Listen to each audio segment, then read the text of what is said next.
Hey everybody, so today we're going to talk about how to clean the Piccolo.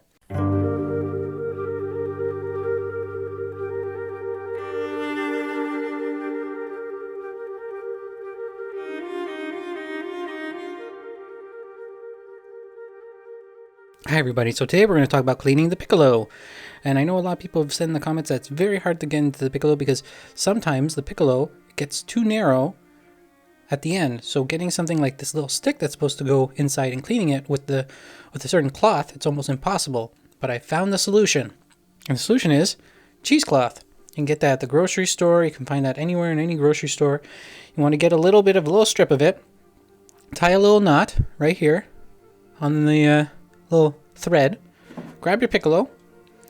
And then start from where the biggest end is, where the head joint is usually. And you want to put that in there. And just push in. And you want to push in until you get to the end.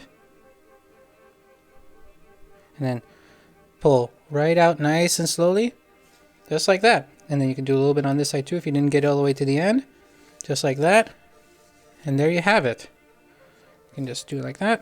You can do the same thing with the head joint. You just push it right in there. Again, like in our other previous video, don't push this rod until the where the cork is. Just touch it nice and gently, clean it out, and that's all there is to it right there. Get some cheesecloth. It's a great absorber. It's cheap and it's reusable, and you'll have usually a pack usually lasts a long time. So hopefully that helps. If you guys like this video, be sure to like it and be sure to comment down below if you have any other questions or comments about the future videos. And thanks again, guys.